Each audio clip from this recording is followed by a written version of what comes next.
So now it is recording again, and Mr. Chama Sirivardhana will speak to you about the role of the accounting professionals when managing competitors, especially in this volatile business environment where the COVID-19 pandemic, which is a crisis, has caused many issues to many business organizations.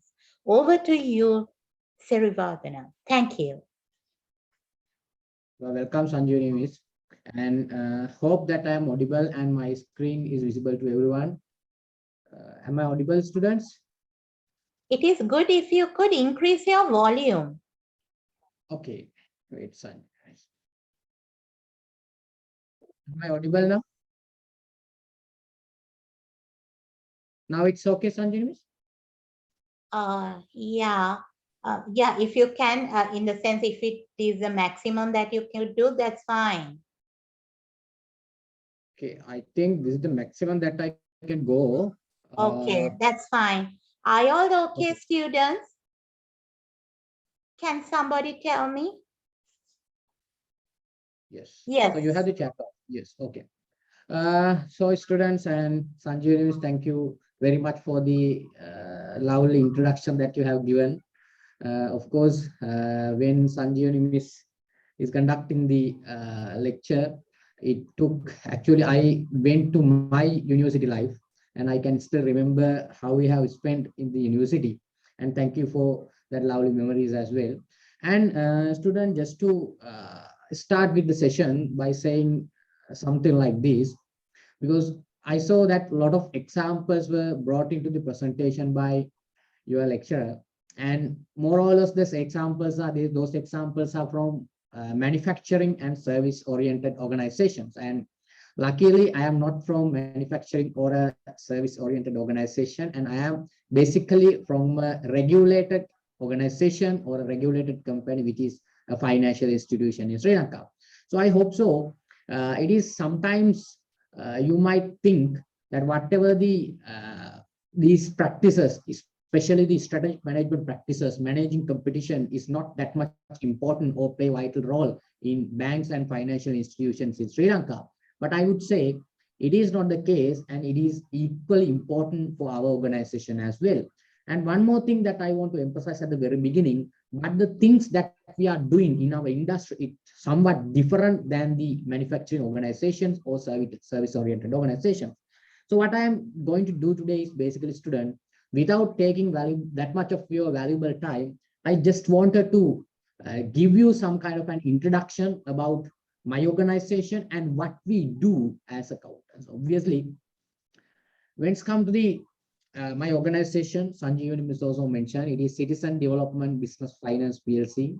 We call it CDB, and it is the fifth largest finance company in Sri Lanka. And we have 71 branches. Sorry. We have 71 branches across the country, as well as last financial year, we had 2.6 billion profit after tax, figure with 94 billion asset base at the moment. So basically, student, professionally, I am also an accountant. But the thing is, when it's come to managing competition, sometimes students are thinking it is a job of marketeers or someone else. But believe me, students, being an accountant, as Sanjeevani correctly mentioned, it is not just all about preparing the accounts, right? So basically, our job role is framed as preparing account, let's say preparing a statement of financial positions and balance sheets and all those things. But we have a lot more role to play in our organizations. Obviously, believe me, student, I can't remember a specific date that I have put a double entry in my company's ledger. But more or less, I am engaging more decision making as well as more analysis, especially with this COVID-19 context. Obviously, as correctly mentioned by Sanjeevani, with this COVID-19, whatever the traditional thinkings we had was completely changed. And now we are thinking in a different kind of a way, actually, especially when it's come to competitor analysis. We have to think in a logical and an innovative way rather than what we have focused in pre-COVID situation. Why I am telling you that, student? Now, everything is very much dynamic and we are working in an uncertain environment, specifically backed by this COVID-19 pandemic. So in that kind of a situation, student, managing competition as well as driving the business for the whatever the set objectives is very much important. So day by day, with these virtual setups, there are emerging competitors can come in. So for example, before COVID, distance learning or virtual learning, this type of meetings and lecturing is not that much popular, but now we all are into that. You don't believe, student, even we did each and every banking transactions in our working from home setup. So you don't believe sometimes, even now a printing check doesn't need physical signatures. So that kind of a volatile and innovative environment that we are in.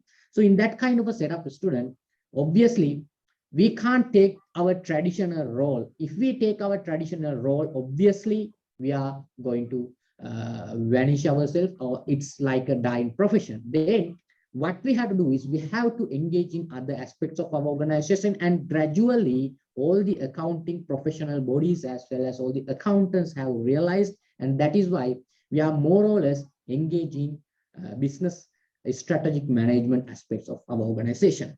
So it is equally important, equally applicable to me as well. So I will share some of my experiences with you, how that I have contributed in my organization to basically the managing competition and drive through the business targets and other set targets of the company.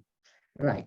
So when it's come to the market intelligence, because Sanjeevani has also started the slide with market intelligence. So we have the customer focus orientation as well as competitor focus orientation. So in my company, students, we have 126,000 odd lending customers and 232,000 of odd deposit and saving customers. So basically, we are having this customer base at the moment. On the other side, we are having the competitors. So when it's come to a company like CDB, I told you it's a regulated company. So what is mean by a regulated company, student? In Sri Lanka, we have a lot of regulated industries. Let's say banking, finance industry, pharmaceutical industry, and finance industry basically regulated with central banks rules and regulation, and we have to adhere a lot more regulations than you expected. So sometimes whatever the general things that we do in the business, let's say the way you are preparing financial statements in a general business may not be the case when it's come to our context. And I will show you with examples how we are going to do it in within few minutes. And here, student, when we spoke about our industry, financial institution or financial services industry, we have a lot more competition than others. Let's take some companies like these days very much famous. We'll say the gas, okay, gas companies.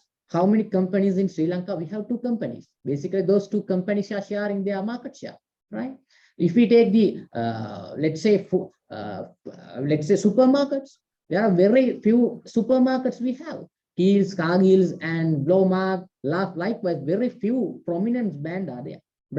But when it comes to financial institutions, you may hear a lot of names, starting from banks and finance companies and ended up with microfinance companies. There are a lot of players in this particular industry who gives the similar services to the customers. So here, students, I have listed down the players in my industry: 24 licensed commercial banks and 6 licensed specialized banks and 39 licensed finance companies and 4 licensed microfinance companies. So you can see how many players are there. So very big competition is going on in this particular market, right? So here, student, as a company, if we go and focus each and every players in the market, we can't do this competitor focused analysis. It is not possible. So what we are going to do is, I will describe in next few slides. So here, if I go and compare with the banks, entire 24 licensed commercial banks, and we are going to find out our competitive position, it will not going to work. If we are going to get all 39 licensed finance companies and we are going to find out what we are doing, it will not work. Maybe it can be possible for, let's say, whatever the example that I have mentioned, let's say for the supermarket, it is possible. But in telecommunication industry in Sri Lanka, it is possible. But for us, it is not possible. So that's why we are doing some kind of a different kind. We have some kind of a different approach when it's come to competitor focus orientation. And specifically, student, when it's come to this managing competition and competitor analysis, we don't bother about banks because we are in the financial industry and we are a non-bank financial institution. Basically, we are categorized as a finance company, not a banking organization. So what is the basic difference of a finance company and a banking bank? The basic thing is, student, banks are having the demand deposits. We call it current accounts, and finance companies, we don't have current accounts. So that is the basic difference in a, I would say, in a, all in a nutshell, that is the basic difference. And we don't do import financing as well. It means we are not in the process of import and export trading. So those are the basic difference. And more or less, the finance companies are treating retail customers where the banks are more or less treating the corporate type of customers. Why? There are a lot of corporates are involving imports and exports, and those customers are not onboarding to finance companies. They are obviously going for banks because we don't do the current account facilities as well as import financing. So here, student, that's why at the very first instances, we don't think about, actually, we don't directly analyzing and directly thinking about our competitive position with the banks, but we think about our industry, which is licensed finance companies, So out of these 39 students, there are some companies that we are directly matching with our position, and I will describe it later. So at the moment, student, when it comes to licensed finance companies, we have 7% market share as a company, and it is the, I told you earlier, 5th largest financial institution in Sri Lanka, right? So here, student, I am going to show you some things that we do, some actions we are taking in terms of customer focus orientation as well as competitor focus orientation. I'm not taking that much time for the customer focus orientation because this session is mainly driving through the competitor focus or the managing competition. So when it's come to customer focus orientation, student, we have a separate BI team in our organization, business intelligence team. They are continuously mining the data which we have in every time, and they are always try to find out what are the anomalies, what are the opportunities, and how the customers are behaving. All those things are they are preparing. So it is a must to have a BI team. There's a separate unit, separate softwares, separate team, separate call center is engaged with a BI process. Why? They need to have, actually, we need to have the customer information. It is very much vital. Because when it comes to COVID-19, what happened, student, the customers basically behaved in a different way.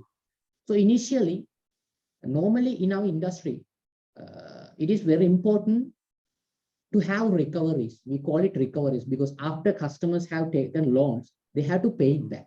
So basically with this COVID-19, with their income sources constrained and all those things, there were a lot of problems encountered by financial institutions when it comes to recoveries or recovery of their loan balances. So in that case, student, we did a separate research for how the customers are paying and what are their problems and what we can do. So in that aspect, basically, that BI team has played a vital role. So basically, when it comes to this, whatever this customer focused orientation, lots of time, we are doing some surveys like mystery customer surveys. Mystery customer surveys means it is like we do some surveys, market research. Some of our very own member is going to a branch or our customer service touch point, and they are requesting a service from our organization, and they measure how our service levels are. They measure how our customer service officers are responding. So that kind of a process we have in our organization.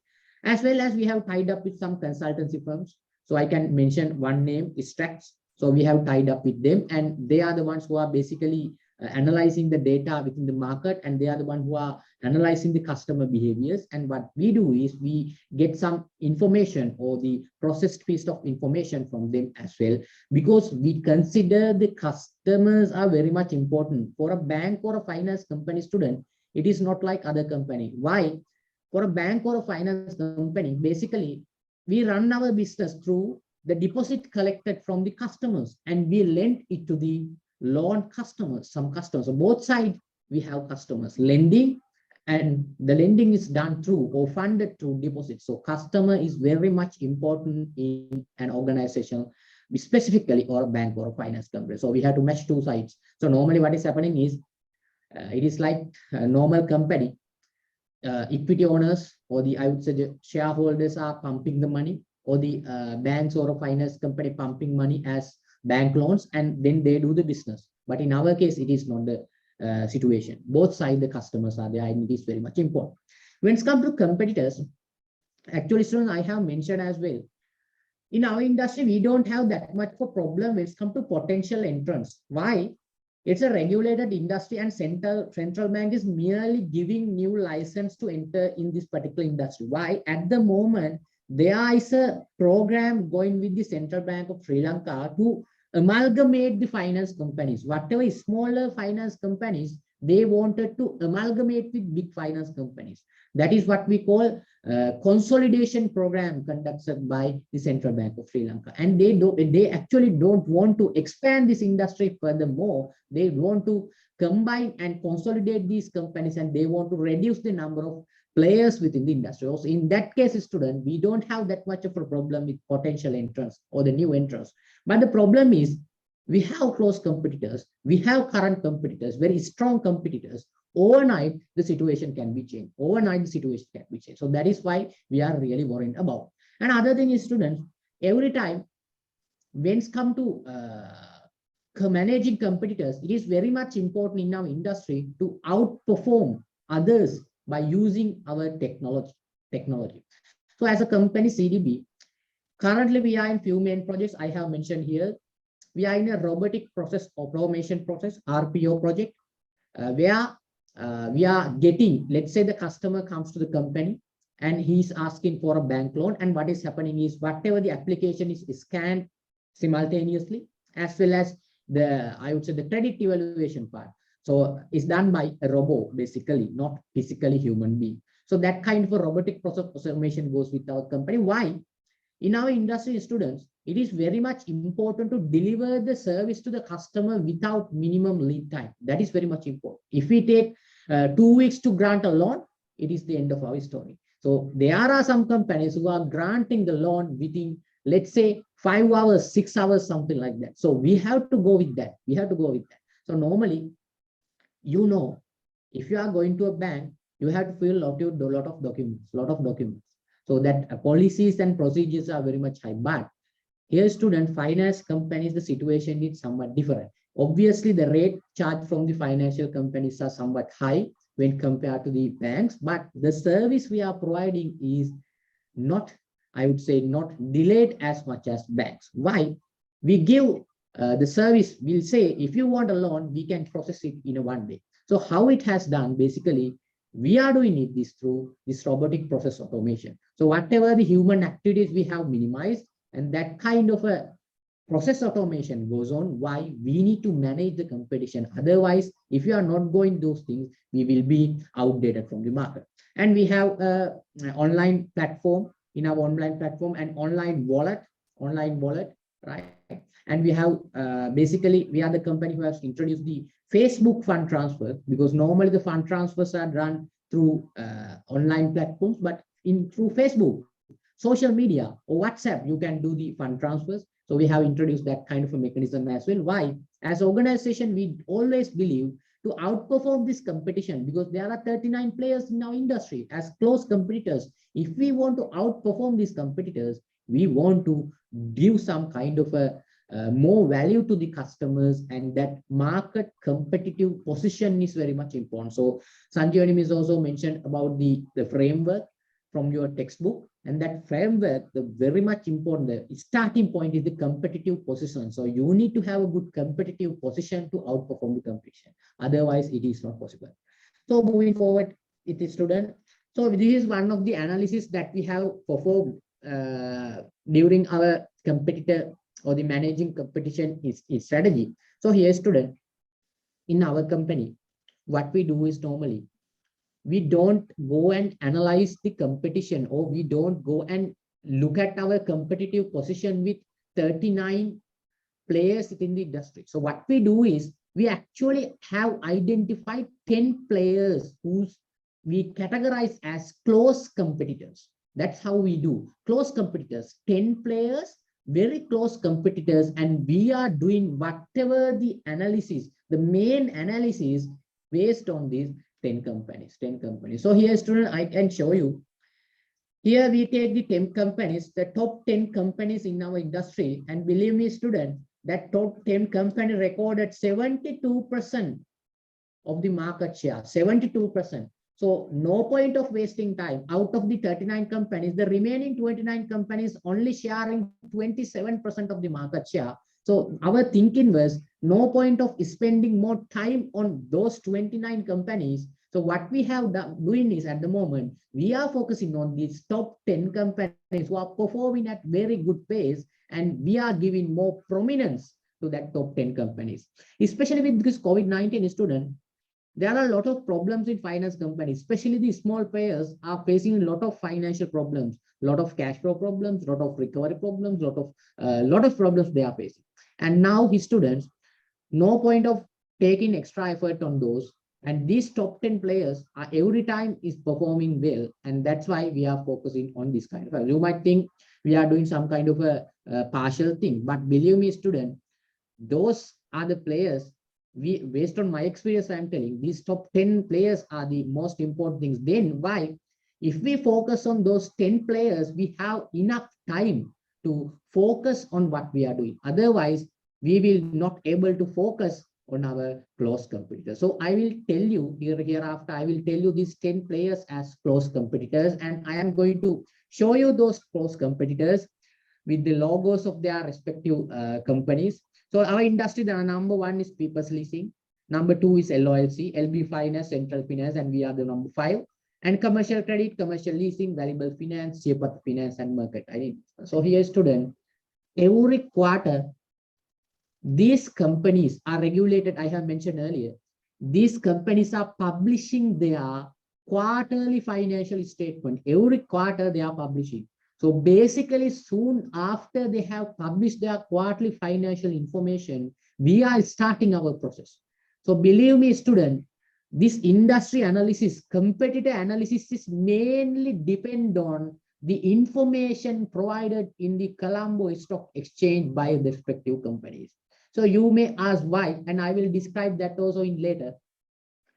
So here in our industry, we are doing this analysis based on the financial information. So who should have that knowledge?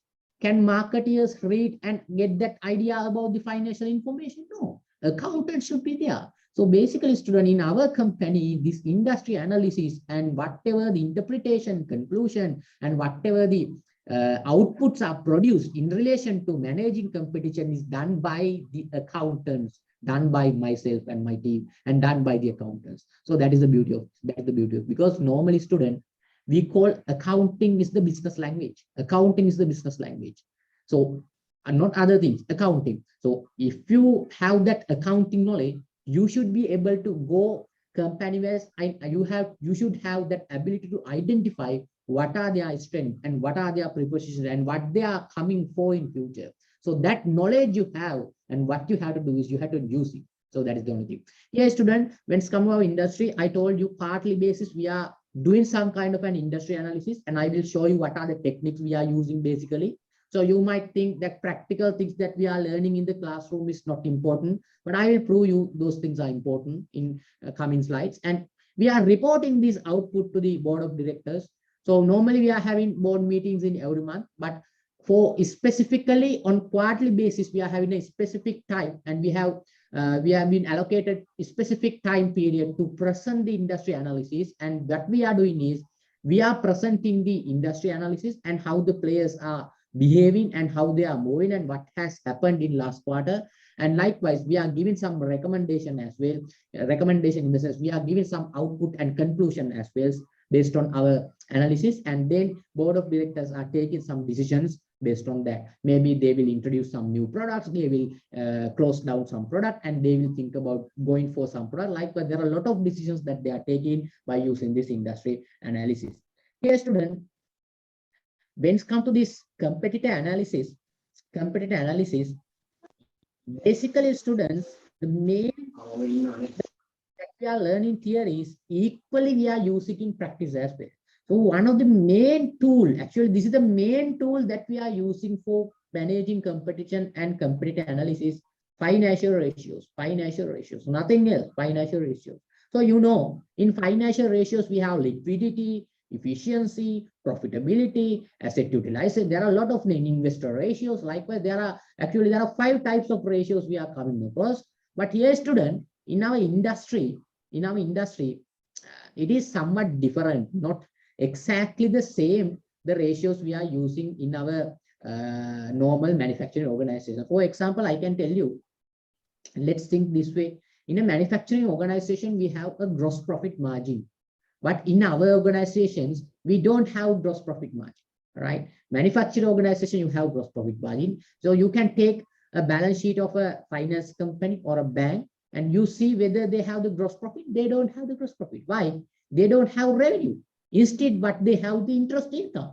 They don't have the cost of sales. Instead, they have interest expense. And what is coming is we call net interest margin. So it's a completely different industry, student. It's a completely different industry. If you are going to work for a bank or a finance company, you will experience it. If you are doing audits, as I believe you are going, some of you actually not, you are going for training, you may have came across that there are some, if you are going for a bank or a finance company, whatever the balance sheet and the P&L will be different than normal manufacturing type of organization. So accordingly, based on our requirement, I don't say that we are using the same profitability ratios that we are using for a manufacturing organization. We don't compute net profit margin, gross profit margin, but instead we have separate kind of ratios. Obviously, net profit margin is there.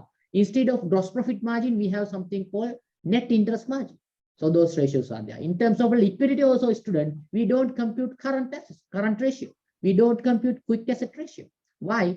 If you go to the balance sheet and you can see there's no classification as non-current, current in a finance company or a bank. There's no classification as such. But we have some kind of a ratio called liquidity ratio, which is prescribed by the Central Bank of Sri Lanka. They have a separate set of guidelines to prepare a liquidity ratio. So using that regulated guidelines, we are preparing the liquidity ratios. For the leverage, we don't go ahead with total debt to equity ratio. We have something called capital adequacy ratio. The financial leverage, we have something called capital adequacy ratio. That also prescribed by the Central Bank of Sri Lanka, backed by mainly the Basel III standard. Basel III standard is mainly for the banking institution. It's a globally developed standard, and Central Bank also following that. So with that, student, we have different kind of ratios. So don't worry, that ratio analysis, the computation is different, but the ratio analysis, the basic and most important thing, I believe in a manufacturing organization also, the ratio is the most important things to analyze the companies. So what we do is the same thing. Based on the ratios, we do our competitive analysis. So based on the ratio, student, we do some kind of a benchmarking. Especially we do 2 types of benchmarking, because student, there are some organizations, let's say LB Finance. When it's come to LB Finance, I would say the profitability is good. Let's assume the profitability is good. Then when it's come to the profitability side, what we do is we basically benchmark the LB Finance, right?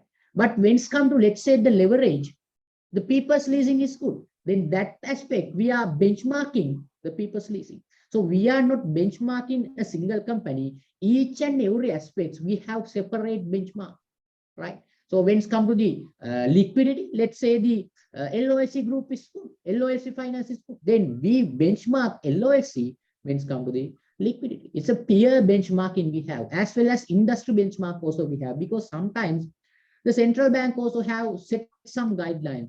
For the capital adequacy, there's a set guidelines by the central bank. Okay, if you should have the capital this much, then we are benchmarking with that industry requirement as well. So both things we do, benchmarking, peer benchmarking, as well as industry benchmarking as a whole, we don't follow. We do follow, right? So it's come to the other aspects that we learned in our theory class. SWOT analysis. Obviously, this SWOT analysis is very much important to identify your strengths and weaknesses and what are the opportunities and threats in the marketplace. So without identifying your strength, and weaknesses, you can't outperform others, because we have to identify. So can I go and directly match with commercial bank? No. Can I go and directly match with Sampath Bank? No, because they are technology, they are asset based, they are strongness. It is completely a different thing. So we need to identify what are our strengths. We need to identify what are our weaknesses. Then only we can decide what is our competitive position. Then we have to select a market to compete. So we can't directly go to the market where a commercial bank is competing. We can't directly go to that market and we can head-to-head match with them. What we have to do is we have to identify what our strength and what our weaknesses are. Even student in our industry, there are some players who are, I would say, they have different kind of market sentiments. For example, if we take the People's Leasing, you may have heard the company, People's Leasing. They are mainly into transportation, and most of the buses, private buses, have been leased by People's Leasing Company. So that is their sentiment. They are more or less to private buses. They have specialized there. But in some companies, let's say LB Finance, more, they are very much good at gold loan, or we call it gold loan. They are very good at that. So we have to identify what they are doing, and accordingly we have to decide our strategy. So our company, we don't go and compete with People's Leasing in terms of buses and all transport type of vehicle. We have a different kind of a market.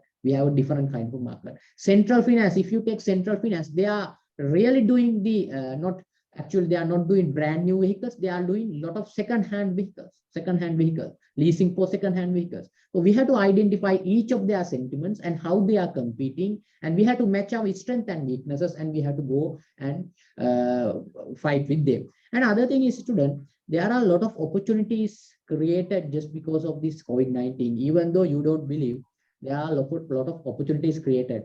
So as Sanjeevani is also correctly mentioned, so PPE kits, it's a good opportunity. There are a lot of companies, small and medium enterprises, developed for facilitating this COVID-19 health process, right? So maybe some PPE manufacturing company. There are a lot of companies, sanitizer manufacturing company, very small companies, but they are sometimes doing very good.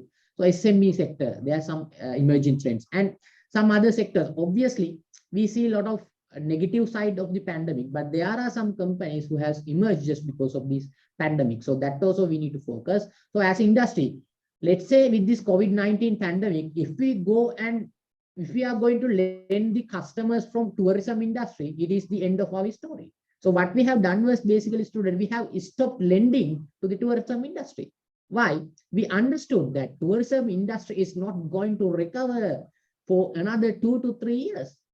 So why we are going to spend on tourism industry, and it will not generate the cash flows what we are focusing in future. So that is why. So some of the segments we have stopped.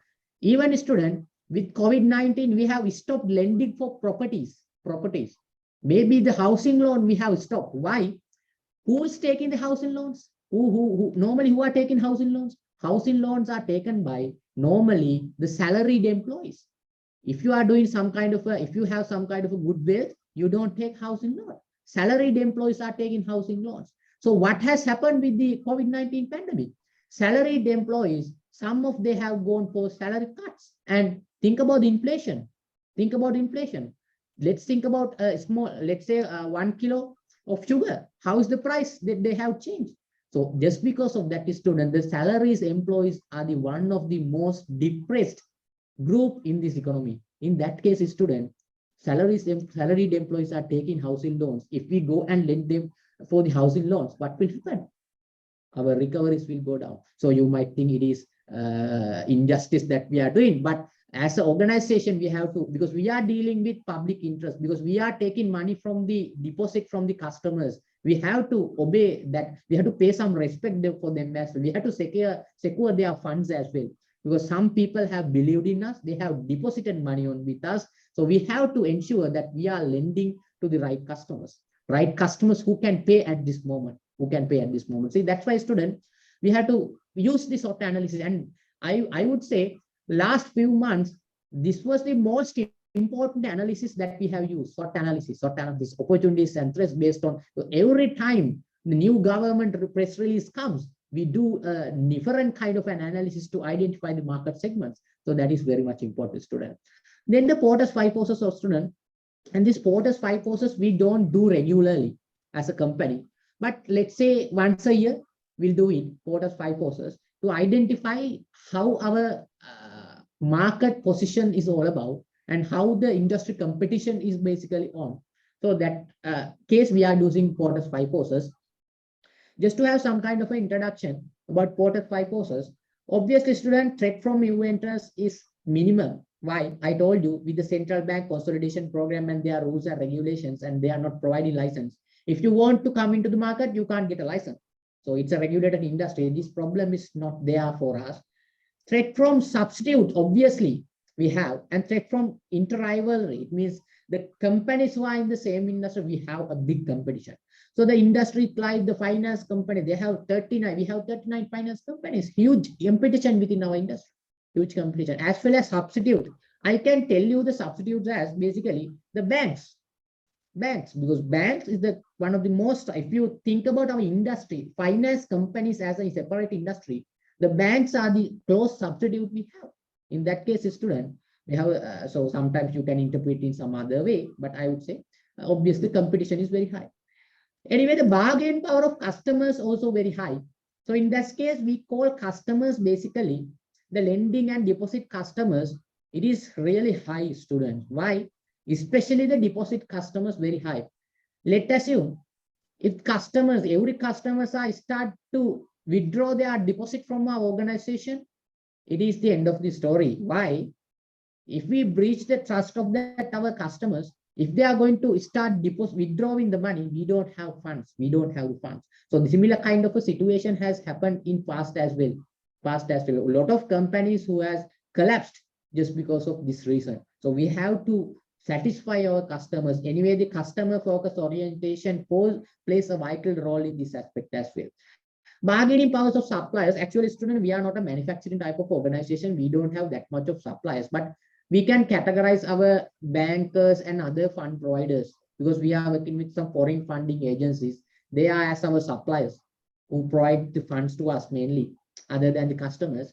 So they have some kind of a power, but not that much significant. So anyway, student, I don't want to go and tell the entire story, but I want to emphasize here this Porter's 5 forces also we are using. So student, I am bringing you some 2 graphs that we have developed based on our last September based. This is very much complicated. So don't go and try to identify what are the figures in here. So this is one of the graph that we have produced to the board. Maybe graph figure. We have given it to the board student. We have showed this to the board, right? So here you can see the finance companies starting from the number 1, 2, 3, 4, the 10 finance companies that I have mentioned earlier. So this is basically speaking about the total assets and the market share and how it grows. So can you see how much of information we are incorporating to a single graph? 3 information we are incorporating to a single graph. So what normally we do is total asset single graph. It will not add any value, student. Total asset, a single graph, and it doesn't mean anything. Yes, total asset, this company's LOFC is having total asset, it doesn't mean anything. But if you incorporate more connected information, it will add more value. So obviously, I just think that one more thing that I can tell you, just think it this way. Okay, LOFC, okay, will come to my organization. My company, CDB, is having asset base of 94 billion. And for the current period, it is -1. The asset growth rate is -1%. So if you think about the other companies, let's think about a company like LOFC, they have 4% asset growth. Then what will happen? We have minus growth, they have 4% plus growth. They will capture more market share in future. If we haven't done something, we have to turn this around. Otherwise, if this 1% goes to 2%, 3% minus, we will lose our market share. Anyway, there's no threat from immediate competition. Why? Our immediate competition is the commercial credit with 88 billion asset base. Their growth rate also minus. It is not a problem. And look at the central finance. They have 96 billion asset base, 96 billion asset base, and they have 5% minus growth. Then what will happen? Maybe within this financial year end, we will surpass the central finance and we will come to number 4. We will come to number 4. So central finance is having some kind of a threat from CDB. So that is how we are analyzing the student with the close competition and all those things. So that is why it is important. So just one example that we have shown. And another example that I can show, this is also one of the graphs that we have presented to the board. Total turnover and growth. Total turnover. This is the revenue. So in our industry student, most of the time we measure the market share in terms of the total assets or in terms of the assets we have, not with the revenue. So that also I forgot to mention. Here also a student. So you can see our revenue. 3.7 billion revenue at the moment in the current financial year, and it is minus 4%. The revenue is minus when compared to last financial year. So you have to compare with other organizations. There's a commercial credit, 4.4 billion, but the revenue is 20%. 20% plus. So you need to identify why it has happened. Why they are making 20% growth in terms of revenue. Why we can't? There might be a problem. So we need to identify and we have to address it. Right?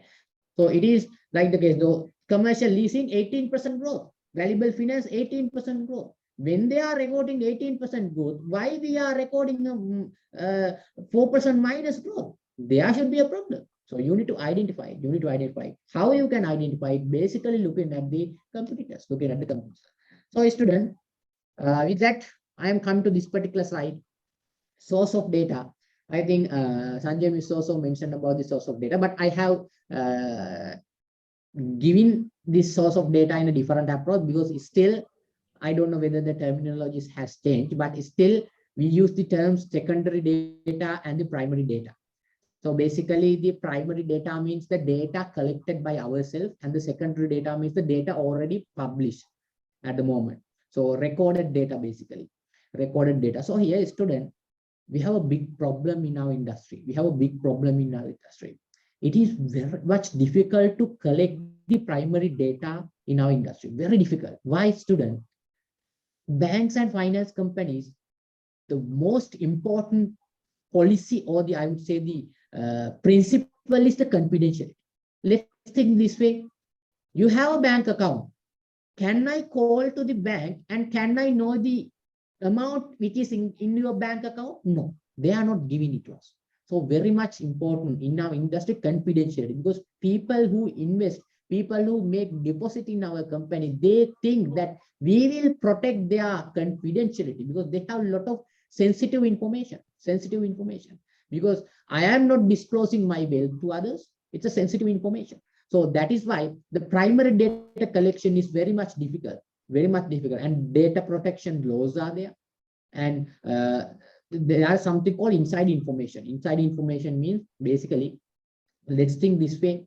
Normally, I am the accountant. I know when the dividend is going to distribute, and I know what is the dividend amount that we are going to distribute. That I know. But can I go and tell it to others? No, we can't do it. So we are bound with confidentiality principle. So normally, we are accountants student. In accountants, we have code of ethics. In that code of ethics, one of the ethic is the confidentiality. We have to protect the confidentiality, right? We have to protect. We have to think integrity. A lot of ethics are there. Confidentiality also one of the basic ethics that you need to protect. So in our industry, it is a lot more important, and the primary data collection is not that much feasible. So that is why more or less we are relying on secondary data. Very rarely we collect primary data, but sometimes we get opportunistic data. So how we can get the opportunistic data? Let's see. There is a, let's say, assistant accountant who worked for LB Finance has resigned and joined CDB, right? Just assume it has not happened.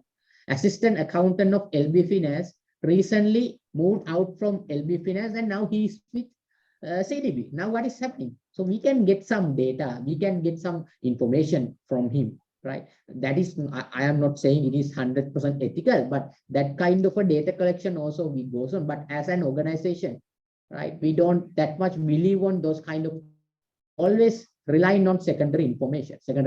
And that's why mainly we are focusing on the annual reports published by the companies and quarterly financial information, as well as if we want to take the industrial data, we go to the Central Bank of Sri Lanka, and Central Bank of Sri Lanka, they have separate data, industry data we have, and based on these three, we are producing our whatever the analysis, right? Now here, student, theories in practice. So this model, the framework is given in your textbooks as well, your reading materials as well. So here, student, this is applicable in our practical scenarios as well. This is not a theory which is limited to the books. So here you can see the analytical domain as well as forecast domain. Yes, it is working. It is working.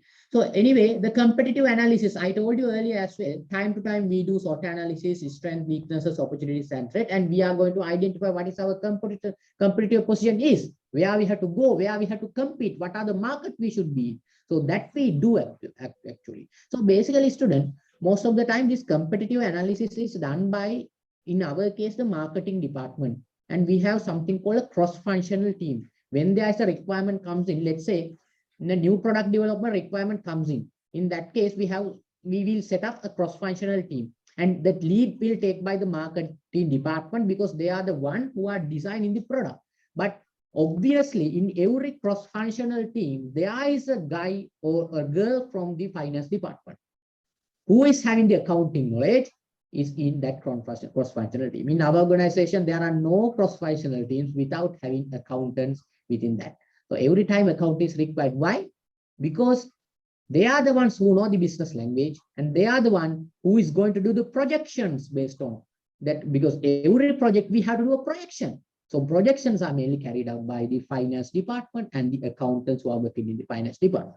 Another thing is, student, so ratios we prepare quarterly basis. On situational basis, we do that SWOT analysis, 5 process analysis, all those things as well.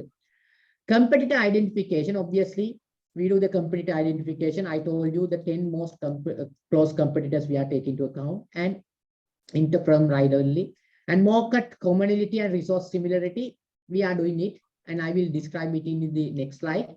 And anyway, we are analyzing first, and then only we are forecasting the scenarios. So basically, when it comes to the scenarios, student, whatever the scenarios, normally, whatever the scenario analysis, we are focused on 3 main scenarios: worst case, best case, and most likely. Most likely. And believe me, student, with the COVID-19, these scenarios we are assigning weightages as well. Why? If you want to come some kind of a conclusion, let's say the managing director wants to know what would be the profit, what would be the income generation if we took a particular decision, then what we do is we make a projection, financial projection. In that projection, it's obviously a scenario-based projection. We have 3 outputs: most likely, worst case, and best case. So what is happening? We assign weightages. Let's say most likely case, we are assigning 50%. Worst case, 10%. Best case, another some percentage. Likewise, we assigning the percentage to scenarios. But what has happened with the COVID-19 student, as an accountant, we also have used, and as a company, we also have used to assign more weightage to the worst case scenarios. Worst case scenarios, because things are changing rapidly, and we can't expect the future, and we don't know what is happening in future. Day by day, the things are getting worse sometimes, especially when it comes to our economic aspects. So what we are doing is, student, at the moment, normally we are assigning more weightage to the most likely case, but for this, now we are assigning more weightage to the worst case. Right. So can you unmute the students? There's a disturbance coming in. Right. Yes, student. Theories in practice, I told you, we always analyzing the competitive positions. So in CDB, it's equally same. When we are going competition, basically. Can you unmute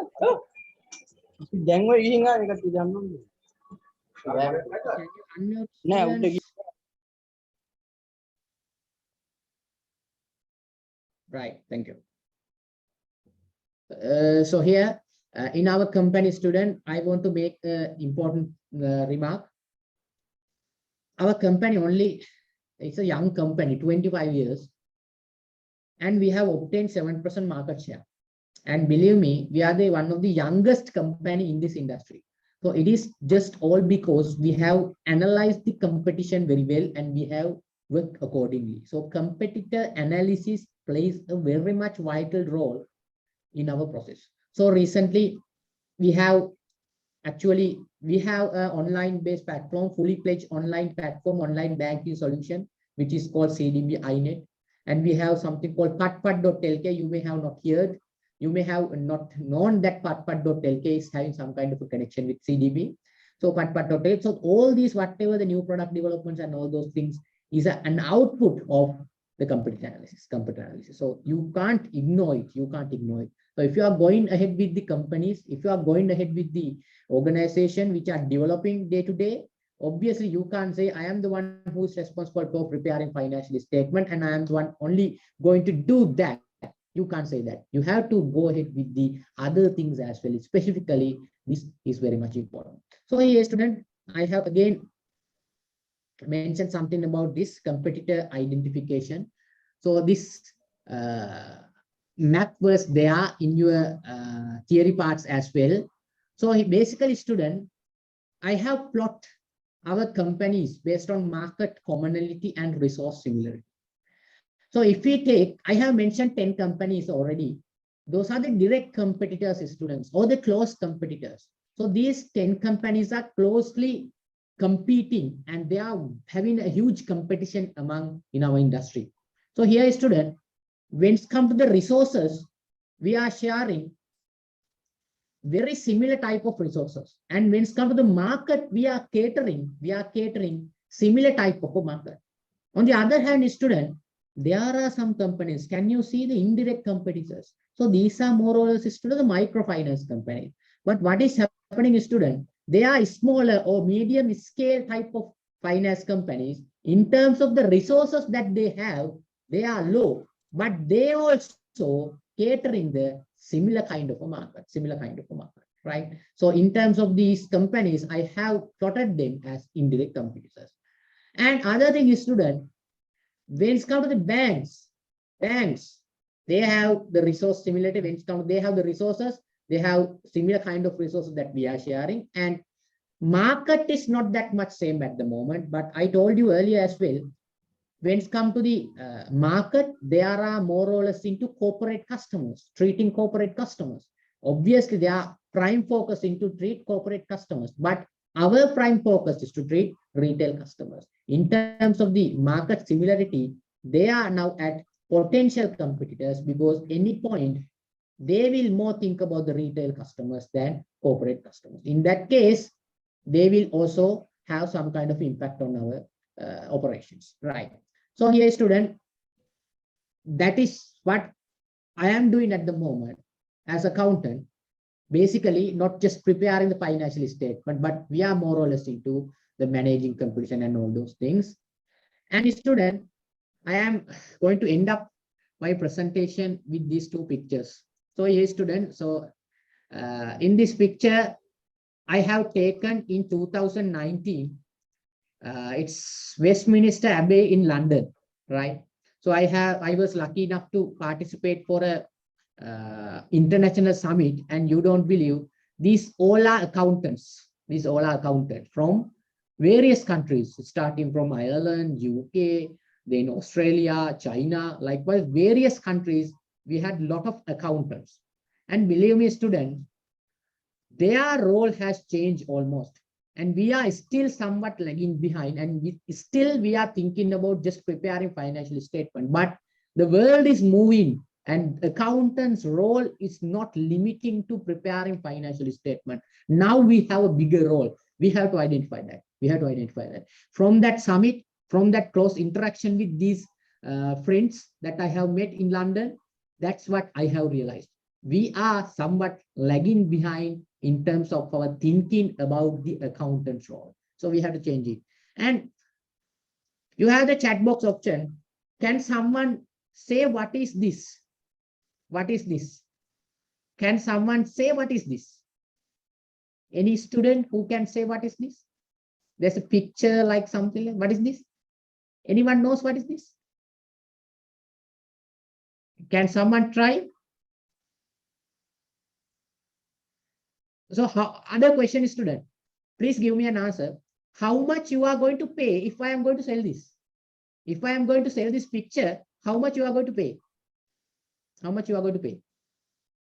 Can someone answer? Just type the answer. 100 rupees, 200 rupees. No one is going to answer. Right. I think you have. Supportive. Please be supportive. I think they have confused with the picture, I guess. Anyway, student, I will tell you something like this. This is what we call NFT, non-fungible token, non-fungible token.